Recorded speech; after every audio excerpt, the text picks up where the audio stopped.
Há um momento em que você percebe que as 7 coisas que está fazendo para se manter saudável são, na verdade, exatamente as coisas que vão te colocar num asilo. Tenho 83 anos. Meu nome é Margarida e vi minha amiga Doroteia fazer tudo certo. Cada única coisa que os médicos recomendaram, cada hábito que as revistas de saúde elogiavam, cada escolha que parecia responsável e boa. E há 6 meses, esses hábitos saudáveis tiraram a casa dela. Ela está numa instituição agora. Residencial Recanto Vale Verde, quarto 147. E da última vez que visitei, ela agarrou minha mão com lágrimas nos olhos e sussurrou: Margarida, eu só estava tentando cuidar de mim mesma. É isso que ninguém te conta. As coisas que parecem autocuidado aos 60 podem ser exatamente as coisas que roubam sua independência aos 80. E quando você percebe, já está num quarto que não é seu, seguindo um horário que não escolheu, vivendo a versão de outra pessoa da sua vida. Doroteia tinha 78 quando começou, lúcida, capaz. Morava sozinha numa casa amarela, a 4 quarteirões da minha. Éramos amigas há 30 anos. Ela sempre foi a saudável. Lia a revista Saúde de capa a capa. Seguia ordens médicas precisamente. Tomava vitaminas, cuidava da dieta, fazia tudo direitinho. Foi exatamente isso que a destruiu. Começou com algo que parece tão razoável que você nunca questionaria, algo que todo médico recomenda, algo que parece puro bom senso. Ela cortou o sal completamente, não reduziu, eliminou cada grão, cada pitada, cada traço. O médico dela tinha mencionado cuidar do sódio durante um check-up de rotina, pressão arterial ligeiramente elevada. Conselho padrão: cuide da ingestão de sal. Então Doroteia, sendo Doroteia, levou ao extremo que achava mais seguro. 0 sal, nenhum, tudo completamente sem graça. Se um pouco menos de sal é bom, nenhum sal deve ser melhor. Ela me disse tomando café uma manhã, orgulhosa de si mesma, comprometida. Em 8 semanas, comida parou de ter gosto de qualquer coisa para ela. Frango tinha gosto de papel. Vegetais tinham gosto de papelão molhado. Até sua sopa favorita se tornou algo que ela forçava para baixo. E quando comida não tem mais gosto de comida, você para de querer comê-la. O peso começou a cair. Devagar no começo. 2 quilos, depois 4, depois 6. A filha dela, Raquel, notou no Natal. Mãe, você está tão magra, suas roupas estão caindo. Estou comendo saudável, Doroteia disse na defensiva. Ordens médicas, sem sal. Mas há uma diferença entre saudável e sustentável, entre seguir conselho e seguir até o precipício. Em janeiro, Doroteia tinha perdido 8 quilos, massa muscular principalmente, o tipo de peso que você não pode perder aos 78. Ela começou a se sentir fraca, cansada o tempo todo, tonta quando se levantava rápido demais. Raquel a levou de volta ao médico. Exames de sangue voltaram. Sódio baixo. Deficiência severa. O médico pareceu confuso. Você precisa de sal, dona Doroteia. Eu disse, cuide da ingestão, não elimine completamente. Mas o dano estava feito. Ela tinha perdido músculo, perdido força, perdido a estabilidade que te mantém em pé. Foi quando as quedas começaram. E isso leva diretamente ao segundo hábito que parece saudável, mas te destrói. Doroteia começou a se forçar a fazer exercício todo santo dia. Não importa o que. Parece bom, certo? Parece exatamente o que você deveria fazer.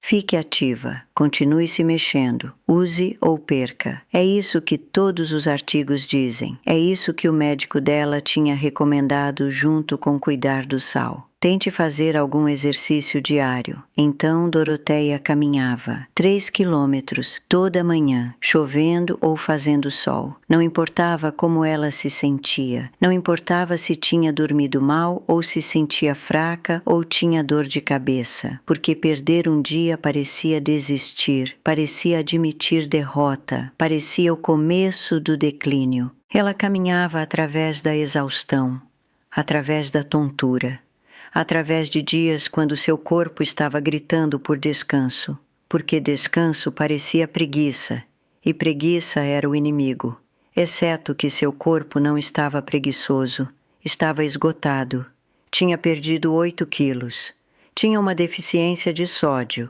precisava de recuperação mais do que precisava de movimento forçado, mas ela continuou empurrando, porque é isso que pessoas saudáveis fazem.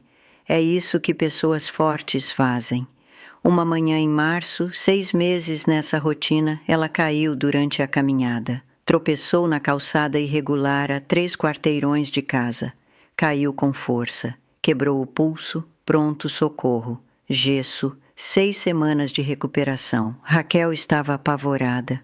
Mãe, talvez você devesse parar essas caminhadas diárias, pelo menos até ficar mais forte. Absolutamente não, Doroteia disse.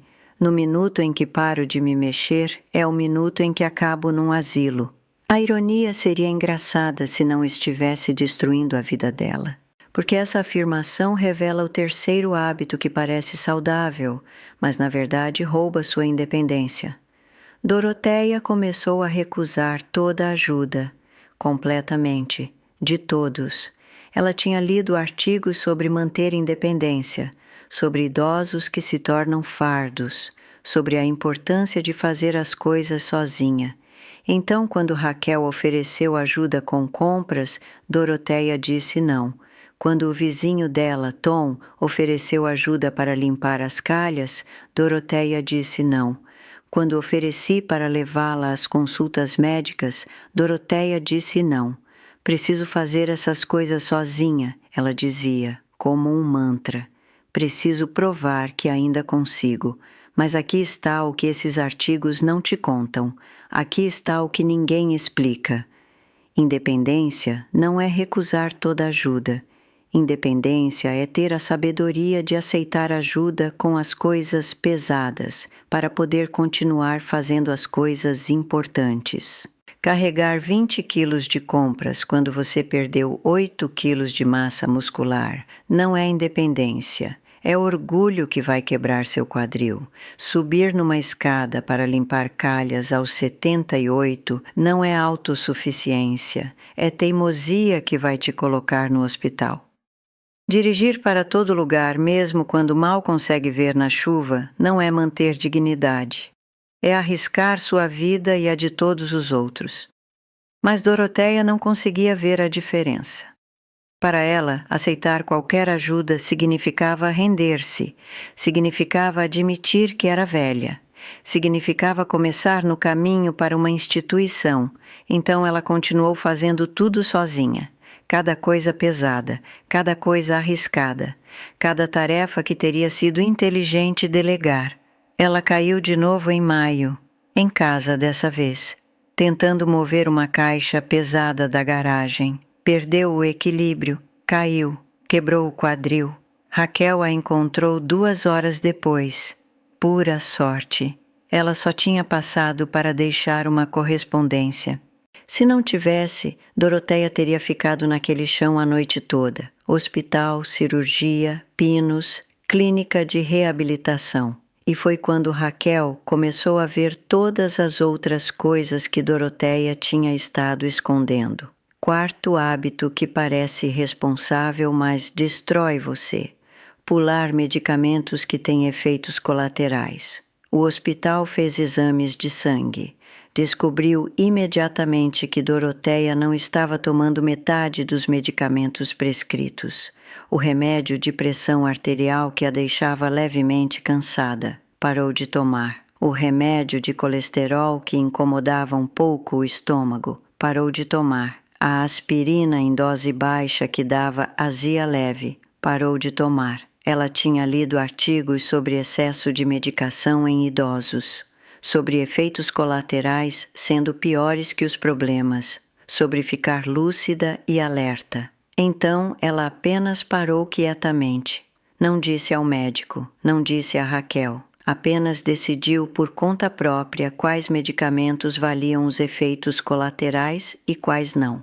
Tentando ser saudável, tentando evitar excesso de medicação, tentando manter controle do próprio corpo, mas esses medicamentos estavam gerenciando riscos reais, perigos reais, e sem eles sua pressão arterial tinha estado disparando, seu colesterol tinha estado subindo, seu risco de AVC tinha estado aumentando a cada dia. O médico estava furioso. Dona Doroteia, você não pode simplesmente decidir parar medicamentos prescritos. Estes estão te mantendo viva. Eles me faziam sentir mal, Doroteia disse fracamente da cama do hospital. Não tomá-los poderia ter te matado, o médico disse brutalmente.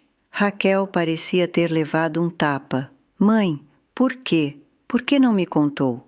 Mas Doroteia estava tentando ser saudável, tentando evitar efeitos colaterais, tentando manter sua qualidade de vida, e em vez disso tinha estado andando por meses como um AVC esperando para acontecer. Quinto hábito, e esse me chocou quando Raquel me contou. Doroteia tinha estado se forçando a dormir menos, deliberadamente, de propósito.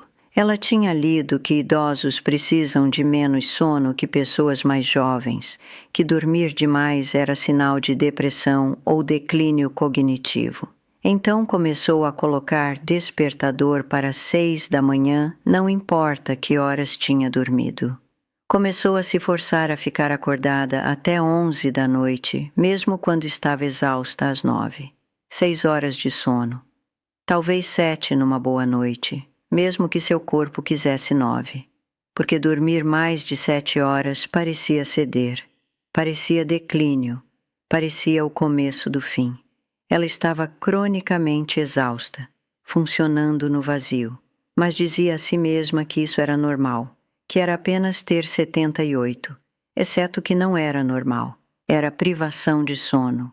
E privação de sono aos 78 não só te deixa cansada, destrói seu equilíbrio, sua cognição, seu julgamento, seu sistema imunológico, sua habilidade de curar. Todos os pequenos erros que ela tinha estado cometendo, as distâncias mal calculadas, os compromissos esquecidos, a confusão sobre que dia era, não idade, não declínio, apenas uma mulher se forçando a sobreviver com 6 horas de sono porque tinha lido um artigo que dizia que idosos precisam de menos. O corpo dela precisava daquele sono, desesperadamente precisava, para curar, para restaurar, para funcionar, mas ela estava negando descanso a si mesma em nome de ficar lúcida, em nome de provar que não estava em declínio, e em vez disso estava se tornando mais fraca a cada dia. Sexto hábito que a destruiu. Doroteia começou a se isolar em nome de não ser um fardo, não intencionalmente, não conscientemente. Mas, gradualmente, ela parou de estender a mão. Parou de ligar para amigas quando estava solitária. Parou de pedir para Raquel visitar só para visitar. Parou de ir à igreja porque pegar carona parecia pedir demais. Parou de convidar pessoas porque preparar a casa parecia esmagador. Ela tinha lido tantos artigos sobre não ser necessitada, sobre idosos que sobrecarregam seus filhos, sobre manter sua independência não pedindo demais. Então ela não pedia nada, não procurava ninguém. Ficou completa, totalmente sozinha, tentando ser atenciosa, tentando não sobrecarregar ninguém, tentando provar que não precisava de pessoas. E em vez disso construiu uma vida onde ninguém checava ela, onde ninguém notava a perda de peso ou a exaustão ou os frascos de remédio intocados, onde ninguém sabia que algo estava errado, até ela estar no chão com o quadril quebrado. Esse isolamento, essa solidão autoimposta, em nome de não ser um fardo, removeu toda a rede de segurança, todo o sistema de backup, toda pessoa que poderia ter notado que ela estava lutando e intervindo antes das quedas. Quando Raquel a encontrou no chão, ela disse que a pior parte não foi o quadril quebrado. Foi perceber que a mãe tinha estado sofrendo sozinha por meses e não tinha contado a ninguém porque não queria ser um fardo. Vai parecer estranho, mas lembro de visitar Doroteia na clínica de reabilitação e ela tinha uma pilha de revistas de saúde ao lado da cama. Ainda lendo artigos sobre manter independência, ainda tentando aprender como ser saudável, enquanto estava deitada numa cama porque a versão dela de saudável tinha a destruído completamente. Foi quando comecei a escrever tudo, cada hábito que tinha parecido saudável, mas não era, cada escolha bem intencionada que tinha saído pela culatra. Coloquei tudo num livro chamado O Código da Liberdade. Mulher chamada Sheila do Paraná me escreveu. Disse que tinha estado fazendo exatamente as mesmas coisas, recusando ajuda, forçando exercício mesmo quando exausta, cortando grupos alimentares inteiros, pulando medicamentos com efeitos colaterais. Leu o livro e percebeu que estava seguindo o caminho exato de Doroteia. Mudou tudo. Ela ainda está em casa, ainda independente, mas agora trabalha com o corpo em vez de contra ele. Homem chamado Eugênio de Minas Gerais. Tinha estado dormindo apenas 5 horas por noite porque tinha lido que idosos precisam de menos sono. Estava cometendo erros perigosos de exaustão. O livro ajudou ele a entender que descanso também é saúde. Ele dorme 8 horas agora. Diz que seu equilíbrio melhorou, seu humor melhorou, tudo melhorou. Link está no comentário fixado. Ainda posso tirar do ar, ainda nervosa, mas está lá se você precisar, porque o 7º hábito é o que finalmente acabou com a independência de Doroteia para sempre. Ela tentou provar que estava bem empurrando sua reabilitação forte demais, rápido demais.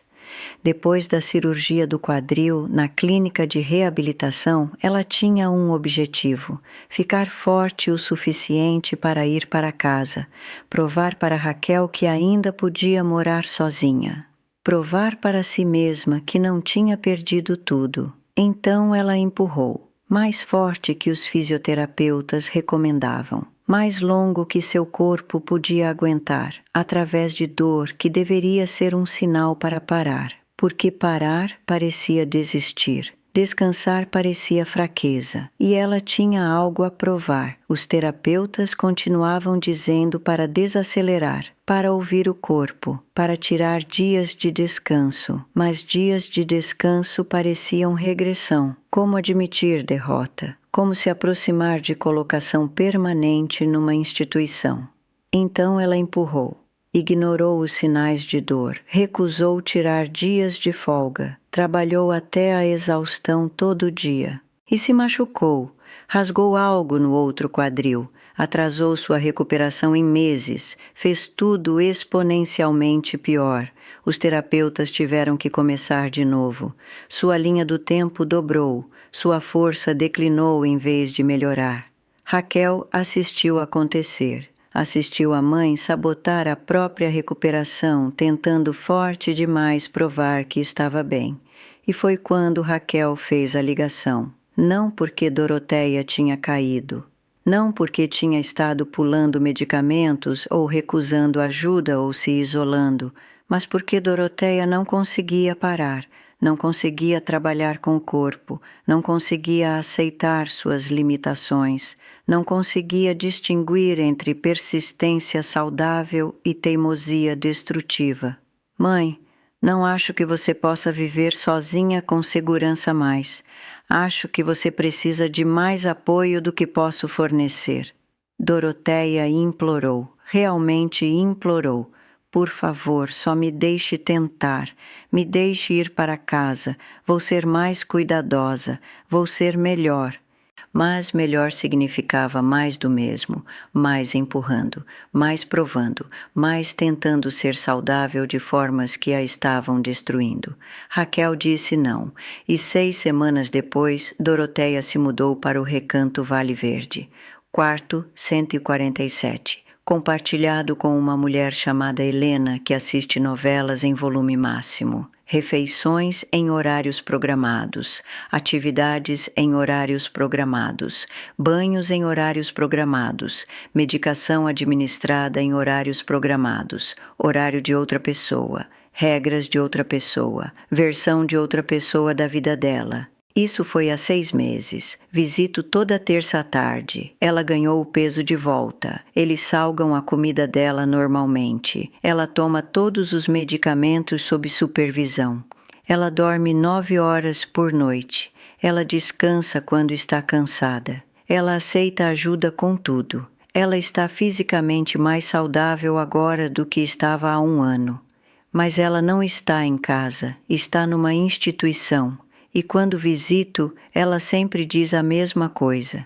Eu só estava tentando ser saudável, Margarida. Fiz tudo o que os artigos diziam, tudo o que parecia certo. E ela fez. Ela realmente fez. 7 hábitos que todos pareciam saudáveis, todos pareciam razoáveis, todos pareciam exatamente o que você deveria fazer. E juntos tiraram tudo dela. Penso na Doroteia todo dia, sobre quantos desses hábitos eu tinha começado a adotar, sobre quão perto cheguei do caminho exato dela, e fiz escolhas diferentes, não porque sou mais inteligente ou mais forte, só porque vi Doroteia perder sua casa tentando ser saudável. Eu salgo minha comida, porque comida que tem gosto bom é comida que vou realmente comer, e comer o suficiente importa mais que comer perfeitamente. Eu me exercito quando me sinto forte, descanso quando não, porque forçar movimento através de exaustão não é saúde, é dano. Eu aceito ajuda da minha vizinha Sara com compras, da Emma quando ela quer carregar algo, de pessoas que oferecem, porque aceitar ajuda me mantém independente por mais tempo do que recusar jamais poderia. Eu tomo todo o medicamento que meu médico prescreve, mesmo os com efeitos colaterais leves, porque gerenciar riscos reais importa mais que evitar desconforto menor. Eu durmo 9 horas, às vezes 10, porque meu corpo tem 83 anos e precisa de descanso para funcionar. E funcionar importa mais que provar que preciso de menos sono do que realmente preciso. Eu fico conectada, deixo pessoas me checarem, ligo para minha irmã Joana, falo com Sara, deixo Emma visitar, porque isolamento não é força e conexão não é fraqueza. E eu ouço meu corpo. Quando diz descanse, eu descanso. Quando diz pare, eu paro. Quando diz isso dói, eu não empurro para provar nada, porque não tenho nada a provar. Não para meus filhos, não para médicos, não para revistas de saúde, não para mim mesma. Meu corpo tem limites. Trabalhar dentro deles me mantém em casa. Lutar contra eles me colocaria numa instituição. Doroteia me ensinou isso ao custo da própria liberdade. Sou grata a ela por me deixar visitar, por ser honesta sobre o que aconteceu, por me deixar aprender com os erros dela em vez de cometê-los todos eu mesma. Nem todos recebem esse presente. Ver o caminho que leva à instituição e escolher uma direção diferente antes que seja tarde demais. Penso naquela primavera de 73 às vezes, quando tinha 31 e saúde significava seguir toda a regra perfeitamente. Quando achava que escolhas extremas eram mais seguras que moderadas. Quando acreditava que independência significava recusar toda ajuda. Nunca imaginei que aos 83, saúde real significaria o oposto de tudo que tinha acreditado. significaria equilíbrio em vez de extremos, ajuda em vez de recusa, descanso em vez de empurrar constante. Mas aqui estou, ainda em casa, ainda independente, ainda fazendo minhas próprias escolhas, não porque sou mais saudável que Doroteia, mas porque aprendi que saúde aos 83 significa trabalhar com seu corpo, não contra ele, aceitar ajuda, não recusá-la, ser moderada, não extrema, ouvir, não empurrar. E essas escolhas supostamente menos saudáveis, são o que me manteve aqui, nesta casa, nesta vida, nesta independência que Doroteia perdeu tentando ser perfeitamente saudável. Obrigada por sentar comigo, por ouvir a história de Doroteia, por ouvir o que ninguém contou a ela até ser tarde demais. O livro está no comentário fixado, O Código da Liberdade. Tudo isso e mais. Ainda posso tirar do ar, ainda nervosa sobre estar tão exposta, mas está lá, para Sheila e Eugênio e talvez para você. Se você quiser sentar comigo de novo, estarei aqui, ainda em casa, ainda aprendendo, ainda grata pelos avisos que vieram ao custo de outra pessoa. Cuide-se, o que quer que isso signifique para você.